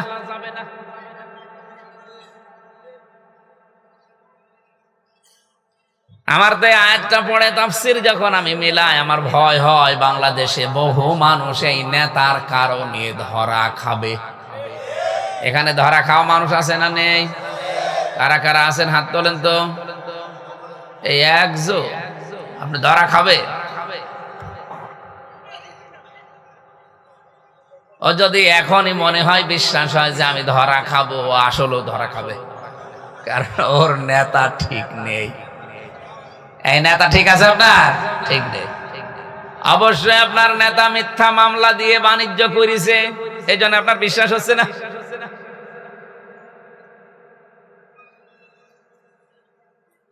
আজ 19 মাস হয়ে গেল, এই 19 মাসের ভেতরে মিথ্যা মামলা দিয়ে বাণিজ্য করে কোটি কোটি টাকার মালিক হয়েছে এরকম নেতা কুষ্টিয়া জেলায় নেই। আমি কি নাম ধরবো? নাম ধরে আমি মায়ের খাই, করুক। এমনকি 17 বছরে অনেকে যা কামাতে পারে না, এ 19 মাসে অনেকে তার চাইতে বেশি মাল কামিয়েছে। কি বৈধ পথে? সব মিথ্যা মামলা দিয়ে, মিথ্যা সাক্ষী দিয়ে, চাঁদাবাজি, দখলবাজি, আর বাকিগুলো আমি নাই বললাম। এরকম মানুষের সাথে কিয়ামতের দিন যখন আপনি উঠবেন, ওরে দেখে যদি আল্লাহর মেজাজ খারাপ হয়ে যায়, তে আপনাকে তো এক থাপ্পড় দেবে। কিয়ামতের দিনের জন্য দ্বিতীয় সিস্টেম এইটা, আপনি আর একা উঠবেন না, এবার আপনার নেতার সাথে উঠবেন।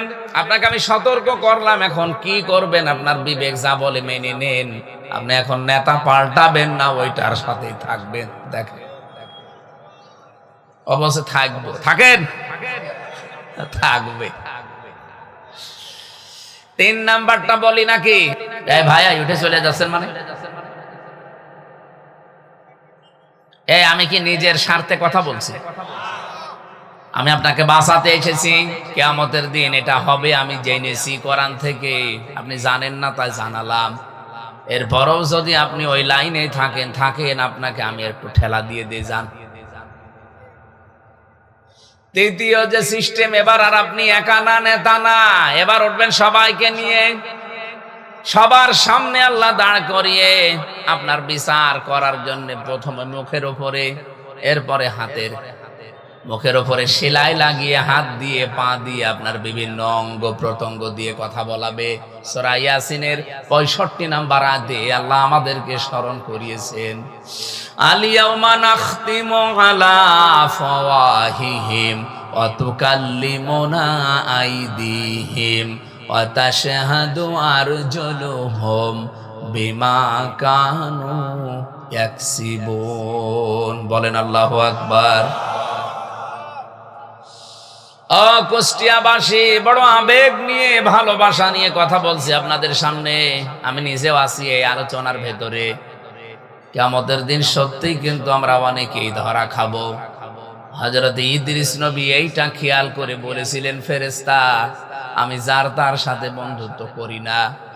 তা আপনি যখন এসেছেন, আপনার সাথে আমি বন্ধুত্ব করব, তবে আমার শর্ত 3টা। 1 নম্বরে আমি এখন মরতে চাই, এখনই আপনি আমাকে মেরে ফেলবেন, এরপরে আবার আমার জীবন ফিরিয়ে দেবেন, কারণ আপনি তো মানুষকে মেরে ফেলেন, জান কবজের দায়িত্ব তো আপনার। ফেরেশতা ফিরে গেলেন আল্লাহর কাছে, ডাক দিয়ে বলে, রব্বুল আলামিন, নবী মনে করে গিয়েছিলাম, মনে করছিলাম ভালো মানুষ, এখন দেখছি ভেজাল, তো মরতে চাই। আল্লাহ বলেন ঠিক আছে, মেরে ফেলো। ইদ্রিস নবী বললেন, ফেরেশতা আমি জানি, আমি আল্লাহর কথাগুলো আমার জানা আছে। ওয়াজাতে সাকারাতুল মাউতি বিল হক যালিকা মা কুনতা মিনহু তাহিদ। এই পৃথিবীর সব কিছু মিথ্যা হতে পারে, কিন্তু মরণের যন্ত্রণা হক, এটা সত্য। সুতরাং আমার 1 নাম্বার শর্ত, আমি মরতে চাই। কেমন যন্ত্রণা হয় মরলে, ওটা আমি দেখব। হযরতে আজরাইল জান কবজ করে নিলেন, আবার জানটা তার ভেতরে ফিরিয়ে দিলেন। হাদিসে আমি তাফসীরের কিতাবে পড়েছি, হযরতে ইদ্রিস নবী শক করে মৃত্যুবরণ করেছিলেন। তার এই শকের মরণে কেমন কষ্ট হয়েছিল জানেন? একটা জীবিত ছাগলকে জিন্দা অবস্থায় চামড়া ছিলে লবণ দিলে যেমন কষ্ট হয়, এরকম কষ্ট হয়েছিল। তাও তো তিনি মরণের যন্ত্রণা দেখতে চেয়েছিলেন শখ করে। তার এই শখের মরণে যদি এই হয়, আমরা যারা মরতে চাই না, আমাদের কোনো কষ্ট হবে না। 2 নম্বরে আপনি আমাকে জাহান্নাম দেখাবেন। জাহান্নামের শাস্তি সম্পর্কে আমি শুনেছি, ইন্নাহু মাইয়াতি রাব্বাহু মুজরিমান ফাইন্না লাহু জাহান্নাম লা ইয়ামুতু ফিহা ওয়ালা ইয়াহইয়া। অপরাধী হয়ে কোনো বান্দা বান্দি যদি আল্লাহর সামনে যায়, আল্লাহ তাকে প্রথমে জাহান্নামে দেবেন। জাহান্নামে অবস্থা তার এমন হবে, লোকটা বাঁচবেও না, মরবেও না। আমি এটা দেখতে চাই যে কি হলে মানুষ বাঁচেও না, মরেও না। হযরত ইদ্রিস নবীকে আল্লাহর ফেরেশতা জাহান্নামে প্রবেশ করিয়ে আবার বের করে নিয়ে আসলেন। 3 নাম্বার শর্ত আমার, আমি জান্নাত দেখতে চাই। জান্নাতে প্রবেশ করালেন, নিয়ামতগুলো দেখালেন। আল্লাহ রাব্বুল আলামিন জান্নাত যেভাবে সাজিয়েছেন, তাকে দেখিয়েছেন জান্নাতের পুরাটা কিভাবে আল্লাহ সাজিয়েছে। নবীজি বলেন, জান্নাত আল্লাহ এমন ভাবে সাজিয়েছে, কোনো চোখ কোনোদিন দেখে নাই, কোনো কান কোনোদিন শোনে নাই, কোনো মানুষের হৃদয়ে কোনোদিনের কল্পনা উদয় হয় নাই। কুষ্টিয়াবাসী মানুষের কল্পনার রাজ্য। এটা কি ছোট না বড়? কত বড় জানেন? আমি যদি এখন কল্পনা করি এই ময়দানে আমি 10 তলা বিল্ডিং এর মালিক হব, কল্পনা করলে হয়ে যাবে? এর জন্য কত কাঠ খড়ি পোড়ানো লাগবে, সময় দেওয়া লাগবে কমপক্ষে 1.5-2 বছর। এরপরে তো টাকা পয়সা খরচ আছে, মিস্ত্রি দেওয়া লাগবে, সিমেন্ট দেওয়া লাগবে, এরপরে কত মাল মশলা আছে। মাটি পরীক্ষা থেকে শুরু করে রংচং করে বিল্ডিংটা আমার হাতে ডেলিভারি দিতে 1.5-2 বছর সময় লাগবে না? লাগবে না? কল্পনা করতে সময় লেগেছিল 2 বছর। কত বলেন বলেন? মাত্র 2 সেকেন্ডের কল্পনার বহিঃপ্রকাশ যদি 2 বছর লাগে। আল্লাহ বলেন, মুমিনের কল্পনা আমার জান্নাত। ও কল্পনা যা করবে ওইটা জান্নাত। আজ দুনিয়াতে কত মানুষ কল্পনা করে আছে। শেখ হাসিনা তো কল্পনা করেছিল 31 সাল, 41 সাল হয়েছে, কল্পনা পর্যন্ত যেতেও পারে নাই। আজও কত কিছু কল্পনা মানুষ নিয়েছে। 2000 মানুষের জীবন তাদের কাছে জীবনই না, কল্পনা নিয়ে বসে আছে। উল্টিয়ে যখন যাবে তখন ঘুম ভাঙবে। অন্তত ঘোর কাটার আগেই যেন ঘুম ভাঙে, আল্লাহ তাদের তৌফিক দেন। বলেন আমিন। আমিন কি বুঝে শুনে বললেন না আন্দাজে বলছে? 40,000 মানুষ ভঙ্গ হয়ে আছে, 2000-এর উপরে মানুষ আজ জীবন দিয়ে চলে গেল। কোনো দাম নেই এগুলো তাদের কাছে। এগুলো নাকি আবেগ। আবেগ ছিল এই জন্য আপনি আজকে মন্ত্রী, আবেগ ছিল এই জন্য আপনি সংসদের ভেতরে বসতে পেরেছেন। আবেগ না থাকলে আপনাকে এখনো পর্যন্ত ওই জায়গায় থাকা লাগতো। সুতরাং এগুলো হেয়ালি খেয়ালি উল্টাপাল্টা কথা বলবেন না। আবেগের জন্য আজ আমির হামজা এতগুলো মানুষের সামনে কথা বলতে পারছে। তো আমির হামজা কুষ্টিয়ায় ঢোকা সম্ভব ছিল।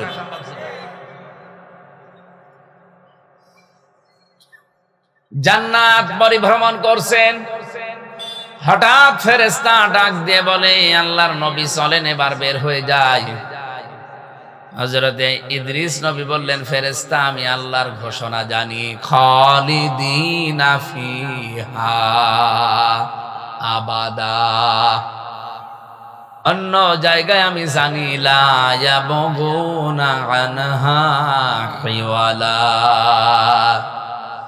আল্লাহ এমন জান্নাতে মানুষকে প্রবেশ করাবে, চিরস্থায়ী করে দেবে, কোনোদিন আল্লাহ বের করে দেবে না। আর ওই লোকটা জান্নাতের নিয়ামত পেয়ে বের হতেও চাইবে না। এত কিছুর ভেতরে থাকার পরে আল্লাহ ঘোষণা দেবেন,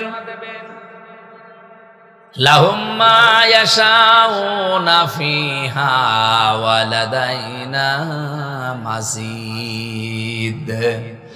এখানে যা চাও তাই আছে, কিন্তু আমি আল্লাহর কাছে আরো বেশি আছে। মানুষ হয়রান হয়ে পড়বে যে আর বেশি কি থাকতে পারে। রব্বুল আলামিন ৭০,০০০ পর্দানীদের সামনে থেকে সরিয়ে বলবে, বান্দা এই যে এইটা আছে, আমি আল্লাহ নিজে আছি। হযরত ইদ্রিস নবী ওই দিন বলেছিলেন, আল্লাহর ফেরেশতা ফিরে যান, আমি আর যাব না, কারণ আল্লাহ নিজে জানিয়েছে আমাকে নাকি আর কোনোদিন জান্নাত থেকে বের করবে না। আমাকে আল্লাহ বের করবে না বলে ঘোষণায় দিয়েছেন, কারণ জান্নাতে একবার আসলে আর বের হওয়া লাগে না, আর আমি বের হতেও চাই না, তুমি ডিস্টার্ব করো কেন? হযরত আজরাইল ফেরেশতা বলেছিল, রব্বুল আলামিন তোমার নবী ইদ্রিস তো খুব চালাক।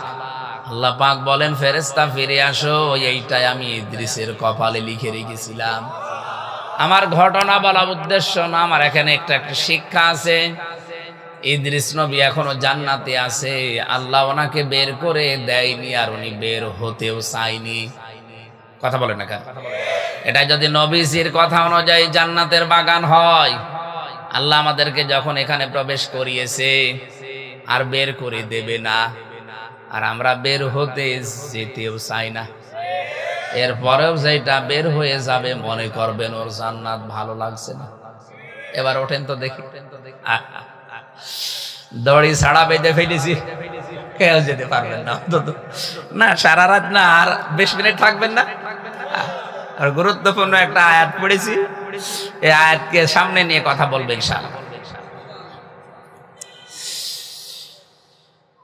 দরুদ আর সালাম পাঠ করার মাধ্যমে সূরা আলে ইমরান 133 নম্বর আয়াত, আমি আলোচনার বিষয় নিয়েছি উইদ্দাত লিল মুত্তাকিন, এই শব্দটা। রব্বুল আলামিনের ঘোষণা শোনাচ্ছি, ওয়াসারিউ ইলা মাগফিরাতিন মির রাব্বিকুম ওয়া জান্নাতিন আরদুহাস সামাওয়াতু ওয়াল আরদ উইদ্দাত লিল মুত্তাকিন। বলেন আল্লাহু আকবার। আল্লাহ বলেন দৌড়াও। কে বলছেন? বসে আছেন কেন? দৌড়ান। এই দৌড়ানো বলতে এখান থেকে ম্যারাথন দৌড় দেওয়া না। আল্লাহ বলেন কোন দিকে দৌড়াবা? ইলা মাগফিরাতিন মির রাব্বিকুম, তোমাদের রবের ক্ষমার দিকে দৌড়াও। এ পৃথিবীতে যত নিয়ামত আল্লাহ মানুষকে দিয়েছেন, সব চাইতে বড় নিয়ামত বান্দার জন্য আল্লাহর ক্ষমা। আল্লাহ পাক যদি কাউকে ক্ষমা করে দেয়, মাফ করে দেয়, এইটাই সব চাইতে বড় নিয়ামত। তাছাড়া টাকা পয়সার মালিক হয়ে গেছেন, কোটি কোটি ডলারের মালিক, এলাকার সব সম্পদ আপনার, আপনি ক্ষমতার চেয়ারে আছেন 41 সাল না 71 সাল পর্যন্ত। রব্বুল আলামিন একটা উদাহরণ দিয়েছেন কোরআনে, সূরা হাদীদের 20 নম্বর আয়াতে, ই'লামু আন্নামাল হায়াতুদ দুনিয়া লাইবু ওয়া লাহবু ওয়া যিনাতু ওয়া তাফাখুরুম বাইনাকুম ওয়া তাকাসুরুম ফিল আমওয়ালি ওয়াল আওলাদ। জেনে রাখো দুনিয়ার জীবনটা খেলাধুলা, রং তামাশা, প্রতারণা, হাসি ঠাট্টা, এইটা ছাড়া, ক্রিয়া কৌতুক ছাড়া আর কিছু না। আল্লাহ এখানে উদাহরণ দিয়েছেন একটা আমাদেরকে খুব সুন্দর, ভালো করে খেয়াল করে। রব্বুল আলামিন বলেন, ওয়াজিনাতুম ওয়া তাফাখুরুম বাইনাকুম ওয়া তাকাসুরুম ফিল আমওয়ালি ওয়াল আওলাদ। এটা হচ্ছে সৌন্দর্য বর্ধন করে দিয়েছে পৃথিবীর মানুষের চোখে। এখানে বেশি বেশি সম্পদ, বেশি বেশি সন্তান, বেশি বেশি ক্ষমতা পাওয়ার জন্য মানুষ মনে করে আমি মহা অন্ধ হয়ে পড়েছি। কিন্তু দুনিয়ার এই সব কিছু কেমন জানো? কামাসালি গাইসিন আজাবাল কুফার। এই এদিকে তাকাও। কামাসালি গাইসিন, আল্লাহ বলেন একটা উদাহরণ খেয়াল করো। বৃষ্টি হচ্ছে, আজাবাল কুফার নাবাতুহু, এই যে জমিনে যে ফসলগুলো উৎপন্ন হয়, এটা দেখে কৃষক যেমন বৃষ্টির পানির ফসল পেয়ে চমৎকৃত হয়, আনন্দে আত্মহারা হয়ে যায়। সুম্মা ইয়াহিজু ফাতারাহু মুসফাররান, এরপরে কিছুদিন পরে দেখবে এই খড়কোটাগুলো সবুজ বর্ণ ধারণ করার পরে হলুদ বর্ণ হয়ে যায়, রোদে শুকিয়ে। কি কথা বলেন না, এটা একেবারে হলুদ বর্ণ হয়ে যায়। সুম্মা ইয়াকুনু হুতামা, এরপর এটা খড়কোটায় পরিণত হয়ে যায়। দুনিয়ার জীবনটা এইরকম। আমাল হায়াতুদ দুনিয়া ইল্লা মাতাউল গুরুর, পৃথিবীর এই জমিনটা শুধু ধোঁকা প্রতারণা এছাড়া আর কিচ্ছু না। মানুষ শুধুমাত্র অহংকার করে ক্ষমতার, এর চাইতে আমি ওপরে, এর চাইতে আমি আর ওপরে যাব, ওর চাইতে সন্তানাদি সম্পদাদি এলাকার প্রভাব প্রতিপত্তি, এই নিয়ে মানুষ শুধু ফখর করে, গর্ব করে, অহংকার করে, এই মেতে আছে মানুষ। অথচ দুনিয়ার জীবনটার খেয়াল করে দেখো, চমৎকৃত হওয়ার পরে কিছুদিন পরে খড়কোটা হলুদ বর্ণ হয়ে যায়। এরপরে এটাকে আমি একেবারে হোতমা বানিয়ে দেই। হোতমা শব্দের শাব্দিক অর্থ কি? হোতমা নামে একটা সূরা আছে কোরআনে। হোতমা সূরা নেই, হমাসা। হোতানা মানে একটা জাহান্নামের বর্ণনা আল্লাহ দিয়েছেন। ওমা আদরাকা মাল হুতামা নারুল্লাহিল মুকাদা আল্লাতী তাত্তালিউ আলাল আফইদা। হোতামার পরিচয় আল্লাহ বলেন এমন, এই যে হোতমা খড়কোটার পরে, এটা হোতমা কেন বললাম জানো? জাহান্নামে হোতমা এমন সিস্টেম বানানো আছে, দুনিয়ার আগুন যেখানে লাগে ওই জায়গা পুড়ে যায়। আর হোতমায় যে আগুন আমি বানিয়েছি ওটা যেখানে লাগবে আগে কলিজা পুড়ে যাবে। খড়কোটার এক মাথায় আগুন লাগালে আর এক মাথায় আগুন যেতে 10 বছর সময় লাগে। আপনারা বোঝেন? খড়ের মাথায় আগুন লাগিয়ে দিয়েছেন এক মাথায়, এ মাথায় আগুন যেতে কয়দিন লাগবে? সেকেন্ডের ভেতরে আর এক মাথায় আগুন চলে যাবে খড়ের। আপনি খড়ে আগুন লাগিয়ে দেখেন। আল্লাহ বলেন জাহান্নামে আমি আল্লাহ এই মানুষগুলোকে দেব যারা দুনিয়ার এগুলো নিয়ে গর্ব অহংকারে ফেটে পড়ে। আমি ক্ষমা তাদের কাছে কিছুই মনে হয় না। অমাগফিরাতুম মিনাল্লাহি ওয়া রিদওয়ান, আমি আল্লাহর ক্ষমা, আমি আল্লাহর সন্তুষ্টি এই মানুষের জীবনে কোনো মূল্য নেই। এদেরকে আমি এইভাবে করে শাস্তির ব্যবস্থা করব। এজন্য মানুষের জীবনের সবচাইতে বড় দামি সম্পদের নাম তার রবের ক্ষমা। বলেন বলেন, এ রবের ক্ষমা মানুষ পাবে কি করে? এখানে প্রায় 70টা ক্রাইটেরিয়া দেওয়া আছে তাফসিরে। এদিকে তাকান। একটা বলছি, আপনি আল্লাহর ক্ষমার উপযুক্ত হয়েছেন কিনা, আপনি ক্ষমা পাবেন কিনা নিজের দিকেই খেয়াল করে দেখেন। একজন সাহাবীর জীবনী পড়ছিলাম। বিশ্বনবী মুহাম্মদুর রাসূলুল্লাহ তাকে তিনবার মসজিদে প্রবেশ করার সময় বললেন এই লোকটা জান্নাতি। সাহাবায়ে কেরাম 3 বারই তার দিকে তাকিয়েছেন যে কি গো। 3 বার পর জমান নামাজে আসলে লোকটা তাকে মসজিদে প্রবেশ করতে দেখেই নবীজি আলোচনা বন্ধ করে দিয়ে বললেন এই লোকটা জান্নাতি। গোপনে তার কাছে একবার গিয়ে বলছে, ভাই আপনি কি করেন, কি এমন আমল আপনার আছে বলেন তো, যে আল্লাহর নবী আজ 3 দিন 21 দিন পার হচ্ছে, 3 সপ্তাহ জমার দিন আপনাকে জান্নাতি বলে ঘোষণা দিয়েছে। উনি বললেন, প্রকাশ্য গোপনে সেরকম কোনো আমল আমার নেই, তবে একটা কাজ আমি প্রতিনিয়ত করি।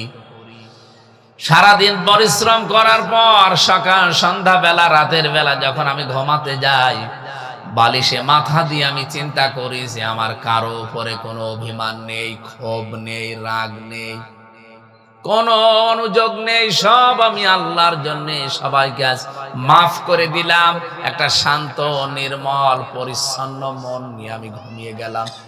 সকালে উঠতে পারবো কিনা জানি না, এরকম মন নিয়ে আমি একেবারে শান্ত মন নিয়ে ঘুমিয়ে পড়ি। রব্বুল আলামিন মনে হয় এই কাজটা পছন্দ করেছে, নবীর মাধ্যমে এই জন্য সুসংবাদটা পাঠিয়েছে আমি জান্নাতি। তিনি সারা দিনের পরিশ্রান্ত শরীর বালিশে মাথা দেওয়ার পরে চিন্তা করতেন, কারো উপরে আমার কোনো রাগ নেই, ক্ষোভ নেই, অভিযোগ নেই, যা আছে সব আমি মাফ করে দিলাম আল্লাহর জন্য। এই জন্য আল্লাহ তারে মাফ করেন। আর আমরা সারা দিন পরিশ্রম করি, যাই করি, সন্ধ্যা বেলা রাতের বেলা ঘুমানোর সময় চিন্তা করি কার 12টা বাজাবো, সকালবেলা উঠে কার নামে মিথ্যা মামলা দেব, কার নামে মিথ্যা তথ্য ছড়িয়ে সাংবাদিক বিভিন্ন জায়গায় মিথ্যা তথ্যগুলো সংগ্রহ করে কি করে কার 12টা বাজাবো, কার চরিত্রে কলঙ্কর দাগ দেব, এই চিন্তা করে মানুষ ঘুমায়। এরকম মানুষ আছেন কারা? হাত তোলেন তো। এই এলাকায় ওয়াজ দেওয়ার দরকার কি? তো সব আল্লাহর ওলি বসে আছে। আমি তো এরকম মানুষই চাচ্ছি।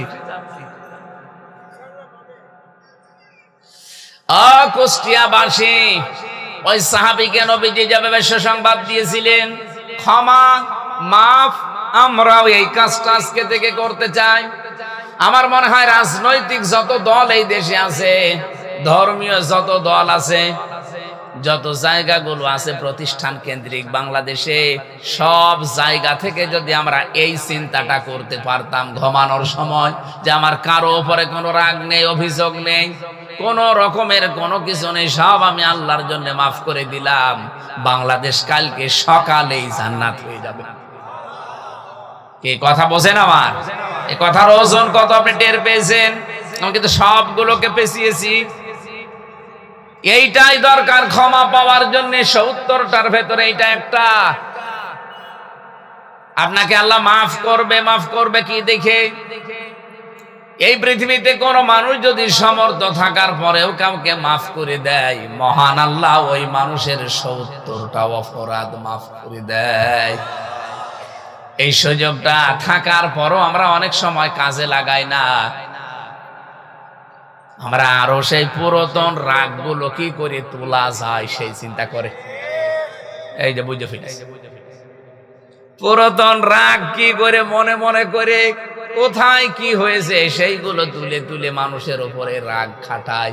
আল্লাহ আপনাকে যে মাফ করবে সে রাস্তা কই? 2 নম্বরে আল্লাহ বলে না জান্নাতিন, এমন একটা বাগানের দিকে দৌড়াও। 1 নম্বরে আমি আল্লাহর ক্ষমা পাবে যারা, তারাই আমার বাগান পাবে। এই বাগান মানে জান্নাত, জান্নাতুন মানে বাগান। এই জান্নাত পাওয়ার জন্য তোমরা দৌড় প্রতিযোগিতা করো। ওয়াফি যালিকা ফালিয়াতানা ফাসিলে মুতানাফিসুন। আমি আল্লাহর যে জান্নাত তোমাদের জন্য বাগান বানিয়েছি, ওই বাগান পাওয়ার জন্য তোমরা দুনিয়ায় প্রত্যেকেই প্রতিযোগিতা আরম্ভ করো। এর আগে যে শব্দগুলো আল্লাহ দিয়েছেন, খিতামুহু মিসকুন অমিজাজুহু মিন তাসনিম আইনাই ইয়াশরাবু বিহাল মুকাররাবুন। এই তাসনিম শব্দের ব্যাখ্যাটা আমি মালয়েশিয়াতে ইন্টারন্যাশনাল ইসলামিক ইউনিভার্সিটিতে একটা সেমিনারে ছিলাম। ওই জায়গায় এই ব্যাখ্যাটা আমি পেয়েছিলাম।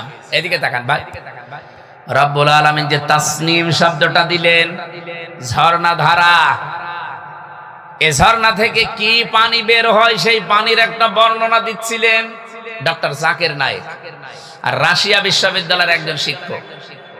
উনি বলছিলেন এই যে কোরআনে কারিমে মুসলমানদের কোরআনে এই যে শব্দটা তাদের মালিক দিয়েছে, তারা কি কোনোদিন চিন্তা করে শব্দটা নিয়ে?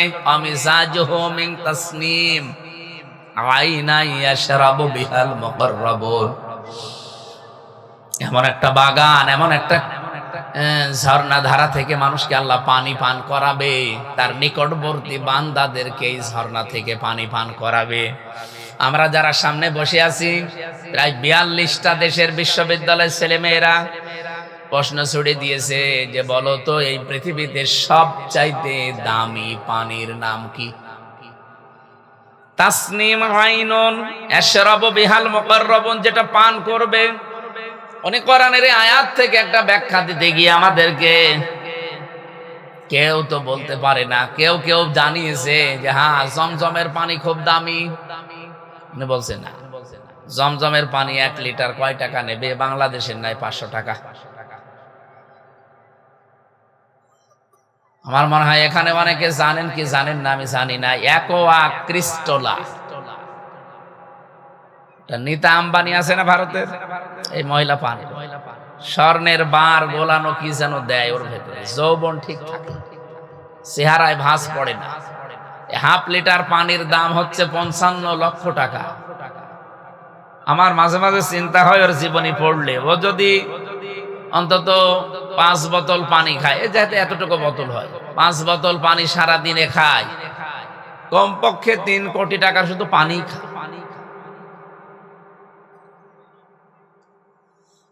জান্নাতের ভেতরে আল্লাহ যে পানির কথা বললেন, তাসনিম আইনাই ইয়াশরাবু বিহাল মুকাররাবুন, তার নিকটবর্তী বান্দাদেরকে আল্লাহ যেটা খাওয়াবে, যারা আজকে দুনিয়ার জীবনে প্রতিযোগিতা করছেন ওই পানি পাওয়ার জন্য, ওই পানি 2.5 গিলাস 3 গিলাস 5 গিলাস না, আপনাকে আল্লাহ ফ্রি দিয়ে দেবে। বলেন সুবহানাল্লাহ। নেতা আম্বানি হয়তো স্বামীর টাকা আছে, এই জন্য সে কিনে খেতে পারছে। আমি যদি সত্যি ওই পানিটার জন্য আজকে এখান থেকে প্রতিযোগিতা করি, আজকে থেকে রমজান যেটার ট্রেনিং আমাদেরকে দিয়ে গেল, যে কোনো কাজ আমরা যেন শেষ করে না দেই, কন্টিনিউয়াস করতে থাকি। 5 ওয়াক্ত নামাজ হয়তো জামাতে পড়তেন, এটা ঠিক রাখবেন। অনেকে তাহাজ্জুদ পড়তেন, এটা যেন ছেড়ে না দেন, এটা ঠিক রাখবেন। অনেকে দান সাদকা করতেন, এটা যেন ছেড়ে না দেন, কন্টিনিউয়াস রাখবেন। কারণ আল্লাহর কাছে আহাব্বুল আমালি ইলাল্লাহ, সবচাইতে বেশি প্রিয় কাজ ওইটা, যদি অল্পও হয়, কিন্তু ওটা যেটা কন্টিনিউয়াস মানুষ করতে থাকে। আর রমজান এই ট্রেনিংটাই আমাদেরকে দিয়ে গেল। আমরা এখন থেকে ট্রেনিংটা কাজে লাগিয়ে প্রতিযোগিতায় নামতে চাই, যে আমি 2 রাকাত নামাজ পড়ি, ওই লোকটা 4 রাকাত পড়ে না, আমি এখন থেকে ওর চাইতে আরো 2 রাকাত বাড়াবো। অবিপদে মুসিবতে থেকে অভাবে থাকার পরও দান করে, আর আমি ওর মতো না, ওর চাইতে আরো সচ্ছল আছি, আমি যতটুকু পারি দুনিয়ার জীবনে ওর চাইতে বেশি দান করি, ওই পানি পাওয়ার জন্য এগিয়ে যেতে চাই। আল্লাহ যেন তৌফিক দেন, বলেন আমিন। রব্বুল আলামিন বলেন, যার প্রশস্ততা বানিয়েছি আকাশ আর জমিনের যে ফারাক, এর চাইতেও বিস্তৃত। উইদ্দাতিল মুত্তাকিন, যেটা আমার মুত্তাকি বান্দাদের জন্য আমি বানিয়েছি, প্রস্তুত করে রেখে দিয়েছি। 1 নম্বরে ক্ষমা, আর 1 নম্বরে বাগান জান্নাত, আসমান আর জমিনের চাইতেও বিস্তৃত। এটা পাওয়ার জন্য আল্লাহ যে শর্তগুলো দিয়েছেন, 1 নম্বরের শর্ত পেলাম যে মুত্তাকি হওয়া লাগবে। কি হওয়া লাগবে? আরো জোরে বলেন। রমজান এসেছিল আমাদেরকে কি বানাতে? মুত্তাকিন। বলেন বলেন, আরো জোরে বলেন। কিভাবে আপনি মুত্তাকিন হবেন? এটা তাফসিরে তাবারি থেকে কোট করেছি। আমি 1 ঘন্টা আলোচনা করলে কমপক্ষে 20 ঘন্টা তার আগে আমি পড়াশোনা করি কোন বিষয়ের উপরে। আজকে যত তথ্য বলেছি, এই তথ্যগুলো একটা কিতাবের না, কমপক্ষে 50টা কিতাব থেকে নেওয়া। আপনি এখান থেকে আজকে যে তথ্যটা দিচ্ছি, যেহেতু উইদ্দাত লিল মুত্তাকিন, প্রস্তুত করে রাখা হয়েছে এই জান্নাত, এই ক্ষমা, যারা মুত্তাকি তাদের জন্য। মুত্তাকি হওয়ার জন্য যে সমস্ত ক্রাইটেরিয়া আছে, শ্রেণী বিভাগ আছে, পদ্ধতি আছে, এই পদ্ধতিগুলো যদি কেউ অবলম্বন না করে, শুধু জুব্বা গায়ে দিয়ে, পাগড়ি মাথায় দিয়ে, হাতে তসবিহ নিয়ে সে মুত্তাকি হতে পারবে না। এবার আমি শুরু করছি নাকি শেষ করে দেব? না, বলেন বলেন, আমি এগুলো বলি শেষ করছি, আপনার ব্যাখ্যা করতে গেলে সারা রাত চলে যাবে। 1 নম্বরে, কেউ যদি মুত্তাকি হতে চান, খালি ভড়ি মোটা করলেই হবে? আমার মতো বড় জুব্বা গায়ে দিলে হবে কি?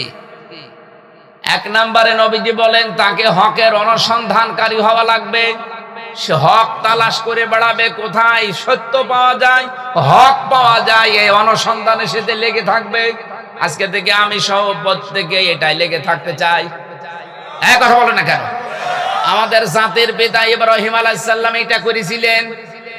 উনি আল্লাহকে খুঁজতেছিলেন, রবকে রবকে। কেউ কোন সময় তারকা, কোন সময় চন্দ্র, কোন সময় সূর্য। সব যখন ডুবে গেল, অস্তমিত হয়ে গেল, তিনি বললেন না। ফালাম্মা আফালা ক্বালা লা উহিব্বুল আফিলিন। আমি ভালোবাসি না যেগুলো ডুবে যায়, অস্তমিত হয়ে যায়। জাতির সামনে তিনি দাঁড়িয়ে গেলেন, একটা ঘোষণা দিয়েছিলেন। আমার মনে হয় আজকে যারা ইব্রাহিমের সন্তান তারা এই ঘোষণাটাই জাতির সামনে দিয়ে দিয়েছে। কি বলেন তো? এই তো ঠিক বললেন, বুঝেছেন নাকি আন্দাজে বললেন? আন্দাজে বলেছেন। জাতির সামনে দাঁড়িয়ে উনি ভাষণ দিয়েছিলেন, আমরা যারা ইব্রাহিমের সন্তান দাবি করি, জাতির পিতা শেখ মুজিবের না ইব্রাহিম তার সন্তান হিসাবে যারা দাবি করি, তারা এই ঘোষণা আমরা জাতির সামনে দিয়েছি, এখনো দিচ্ছি।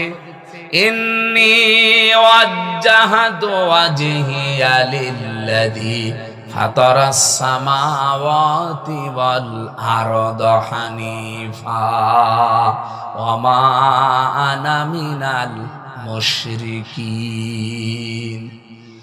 হে বাংলার মানুষেরা, আমরা আমাদের মুখ, আমাদের চেহারা আমরা এমন সত্তার দিকে ঘুরিয়েছি যিনি আসলে আসমান আর জমিন বানিয়েছেন।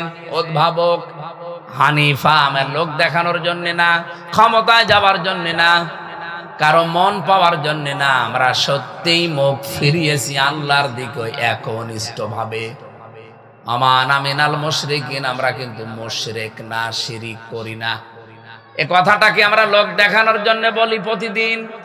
আপনি দেখবেন নামাজ যারা পড়ে অনেকে যায় নামাজের দোয়া মনে করে পড়ে, কিন্তু যদিও এটা তাকবীরে তাহরিমা দেওয়ার পরে পড়ার নিয়ম। আমরা যারা ইব্রাহিমের সন্তান, এটা আমার এই দেশের জাতিকে আমরা অলরেডি জাতি জানিয়ে দিয়েছি। কোনো চিন্তা, কোনো ভয় কাউকে আমরা গ্রহণ করি না। কিসের সূর্য, কিসের চন্দ্র, কিসের আব্রাহাম লিঙ্কন, কিসের ভারত, কিসের আমেরিকা, কাউকে মানি না। আমরা একনিষ্ঠ ভাবে ফিরেছি কার দিকে? আরো জোরে বলেন। ইব্রাহিম নবী এই ঘোষণা দেওয়ার পরে তার জাতির লোকেরা তারা আপেল খাওয়িয়েছে। বলেন বলেন কি করেছিল? আপনি সূরা এটা আনামের 75 নাম্বার 76 নাম্বার আয়াতে দেখবেন। 75, 76, 77, 78, 79, 80, 81, 82 নাম্বার আয়াত পর্যন্ত জাতির লোকেরা বলেছে ওয়াহাজ্জাহু কওমুহু, তার সাথে তারা রীতিমতো ঝগড়া করা আরম্ভ করেছে।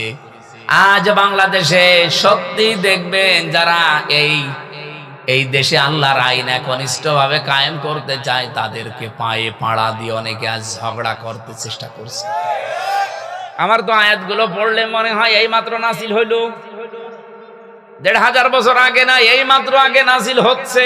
দেশে ইব্রাহিমের সন্তানের সাথে নমরুদের বাচ্চারা যা করেছিল, এখন অনেক নমরুদ তাই করছে। হযরত ইব্রাহিম দমে গিয়েছিলেন, জাতির এই ঝগড়া দেখে তিনি বলেছিলেন ওয়া কাইফা খাফু মা আশরাকতুম ওয়া লা তাখাফুনা আন্নাকুম আশরাকতুম বিল্লাহ মা লাম ইউনাজ্জিল বিহি আলাইকুম সুলতানা। হযরত ইব্রাহিম বলেছিলেন ওয়া কাইফা খাফু মা আশরাকতুম, আমি কেমন করে ভয় পাবো? তোমরা আল্লাহর সাথে শরীক করে ভয় পাও না। আল্লাহর আইনের সাথে মানুষের তৈরি করা আইনগুলো তোমরা কায়েম করার জন্য চেষ্টা করো, ভয় পাও না। আর আমরা জমিন যার বিধান চালাবো, তার বিধান কায়েম করার জন্য আমরা চেষ্টা করছি। আমাদেরকে ভয় দেখাও, কোন কারণে ভয় পাবো? মা লাম ইউনাজ্জিল বিহি আলাইকুম সুলতানা, তোমাদের তো কোনো দলিল নেই, সব তোমাদের বানানো, খালি মুখের জোর আর চাপা। এই কথা বলেন না কেন? সব চাপার মুখের জোর ছাড়া কোনো চরিত্র নেই। আর আমাদের পক্ষে দলিল আছে, একটা দুইটা না, 918টা এই কোরআনে। জালা লাহুল খালকু ওয়াল আমরু ইনিল হুকমু ইল্লা লিল্লাহ লিল্লাহি মা ফিস সামাওয়াতি ওয়া মা ফিল আরদ লিল্লাহি মুলকুস সামাওয়াতি ওয়াল আরদ। 918টা দলিল আমাদের পক্ষে আছে। তোমরা মনে করছো চাপা দিয়ে আমাদেরকে চাপিয়ে রাখবে? জীবনেও দমন করা যাবে না। ইব্রাহিম আলাইহিস সালামকে যেমন দমন করতে পারে নাই, তার সন্তানদেরকেও দাবিয়ে রাখা যাবে না। আমি আশা করছি মেন কথা বুঝে ফেলেছেন। এজন্য সত্যের অনুসন্ধানকারী হওয়া লাগবে। 1 নম্বরে কেউ যদি তাকওয়াবান হতে চায়, মুত্তাকি হতে চায়, 1 নম্বরে তাকে সত্যের অনুসন্ধানকারী হওয়া লাগবে। 2 নম্বরে যদি সত্য কোনোদিন সে পেয়ে যায়, মুত্তাকি হওয়ার জন্য তাকে সত্য কবুল করা লাগবে, গ্রহণ করা লাগবে। ইব্রাহিম নবী সত্য অনুসন্ধান করছিলেন, তাকে কেউ দেখিয়ে দেয়নি, তিনি অনুসন্ধান করতে করতে পেয়েছিলেন। আর আমাদের চোখে আঙ্গুল দিয়ে দেখিয়ে দিলে আমরা সত্য গ্রহণ করতে চাই না। আমি কথা বোঝাতে পারিনি? হ্যাঁ, ঠিক আছে। 3 নম্বরে যদি সত্য পেয়ে যান, কবুল করার পরে, গ্রহণ করার পরে আপনার দায়িত্ব, যদি মুত্তাকি হতে চান, এই পদ্ধতি 3 নম্বরে আপনাকে এটা প্রচার করা লাগবে। আপনি প্রচার করেন হক কথা। বাল্লিগু আন্নি ওয়ালাউ আয়া, একটা কথাও জানা থাকলে পৌঁছিয়ে দাও। আমার মনে হয় যদি আমরা মুত্তাকি হওয়ার জন্য 3 নম্বর পদ্ধতি অবলম্বন করতাম, বাংলাদেশে এই 17 বছরে কেউ তাফসীর মাহফিলে বাধা দেওয়ার সাহস পেত না। আমরা শুধু ওই আমির হামজার দায়িত্ব দিয়ে ছেড়ে দিয়েছে, যা ও যা করে করুক, ও ছেলে চায় যা গো মরে মরুক। আরে ভাই, দায়িত্ব তো হামজার একা না, সবার। সবাই মিলে যদি মনে করতাম আমি মুত্তাকি হতে চাই, আমার জন্য আল্লাহ জান্নাত বানিয়েছে, প্রস্তুত করে রেখেছে, সুতরাং এই 3 নাম্বার প্রক্রিয়া এটা আমি এটা প্রচার করে যেতে চাই, কেউ বাধা দেওয়ার সাহস পেত না। এই কারণে বলছি, কারণ এখানে আমরা 92% মুসলমান। 4 নম্বরে হক যদি প্রচার করেন হবে না, হকের ওপরে দৃঢ় থাকা লাগবে, কায়েম থাকা লাগবে। এই পৃথিবীতে যারাই হকের ওপরে দাঁড়িয়েছে, দৃঢ় থেকেছে, কায়েম থেকেছে, আমার আল্লাহ তাদেরকে মুত্তাকির সর্বোচ্চ পর্যায়ে পৌঁছিয়ে দিয়েছে।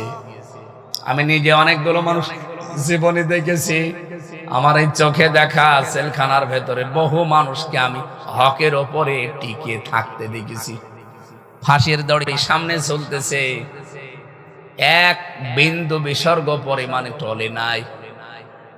শহীদ মীর কাশেম আলী রহমতুল্লাহ আলাইহি 3 ঘন্টা পরে যার ফাঁসি হবে, এই লোকটা 3 ঘন্টা পরে ফাঁসি, ফাঁসির 2 ঘন্টা আগে উনি 2 ঘন্টা ঘুমিয়েছেন। আগের উপরে টিকে না থাকলে এটা জীবনও সম্ভব না। এই তথ্যটা পাবেন সূরা সেজদা, হামিম সেজদার 30 নম্বর আয়াতে। ইন্নাল্লাযীনা ক্বালু রাব্বুনাল্লাহু সুম্মা ইসতাকামু তাতানাজ্জালু আলাইহিমুল মালাইকা। কোন মানুষ যখন বলে আমার রব আল্লাহ, এর উপরে টিকে থাকে, আল্লাহ তখন ছেড়ে দেয় না, ফেরেশতা পাঠিয়ে দেয়। 1 জন 2 জন না, মালাইকা, বহু ফেরেশতা পাঠায়। ফেরেশতারা এসে বলে আল্লাহ তাখাফু ওয়ালা তাহজানু, কোনো ভয় নেই, কোনো চিন্তা নেই।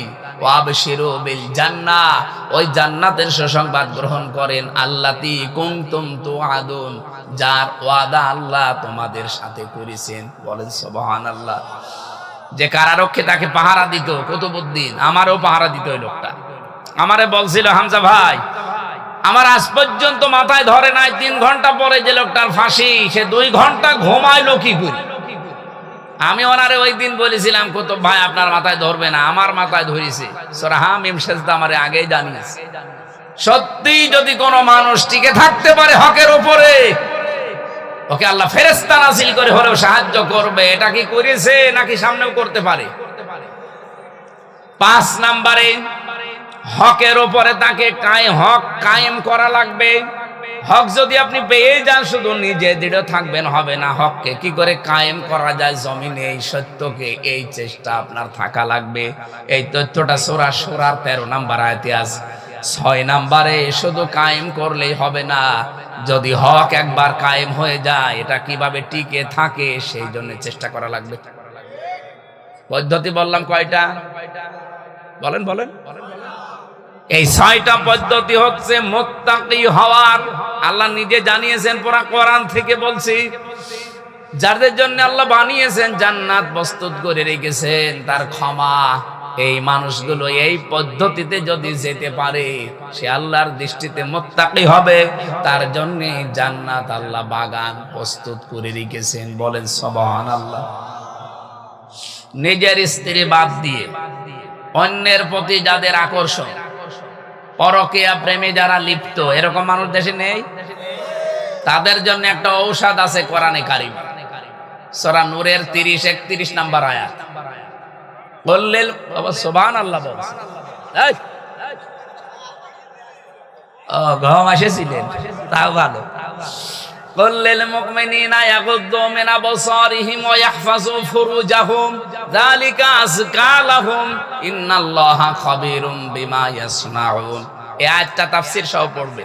কোন মানুষের যদি এই রোগ থাকে যে বিয়ের পরে পরে নিজের বউ 1 বছর 2 বছর ভালো লাগতো, এখন আর ভালো লাগে না, অন্যের বউ দেখলে কেমন যেন ভালো ভালো লাগে, এরকম মানুষ নেই? এটা একটা রোগ। এই রোগের ঔষধ আল্লাহ দিয়েছেন 2টা। কয়টা বলেন বলেন?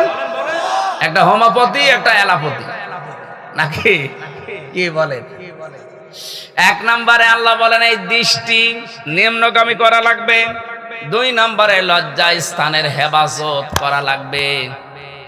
এই 2টা ঔষধ যদি কোনো মানুষ সর্বোচ্চ 1 মাস পালন করতে পারে, ওর তখন অন্যের স্ত্রীর চাইতে নিজের জায়েজ যেটা, এই স্ত্রীর প্রতি ভালোবাসা মহব্বত বাড়বে। আপনি এই ঔষধ আজকে থেকে খেয়ে দেখেন, সামনে বলছে ইনশাল্লাহ ঠিক আছে আলহামদুলিল্লাহ, আপনি মানবেন। মুরব্বী মানুষ, আপনার বলার দরকার কি? আপনি কার দিকে তাকান? না, দাদার বয়সী লোক, উনি যদি বলছে ইনশাল্লাহ, উনি এদিক ওদিকে তাকাতে পারে। আজকে থেকে আমরা যাদের এই রোগের রোগী আছি, এই রোগটা দূর করার জন্য আল্লাহ এই ঔষধটা দিয়েছেন। সে নারী হোক আর পুরুষ হোক, প্রত্যেকের জন্য। কথা বুঝতেছেন? মেয়েরা যারা এসেছেন, আপনাদের জন্য পুরুষের জন্য একই ওয়াজ, আপনার জন্য আলাদা একটা ওয়াজ। নবীজি বলেন ওই মহিলা জাহান্নামী, ওই মহিলা জাহান্নামী, ওই মহিলা জাহান্নামী যে তার স্বামীর সামনে মেজাজ নিয়ে কথা বলে। এই কয়া ইউনিয়নে এসব নেই। সুতরাং আপনার নামাজ, রোজা, পর্দা সব কিন্তু মাঠে মারা যাবে। আল্লাহ আপনাকে তাওফিক দিন এই আয়াতটা মেনে চলা।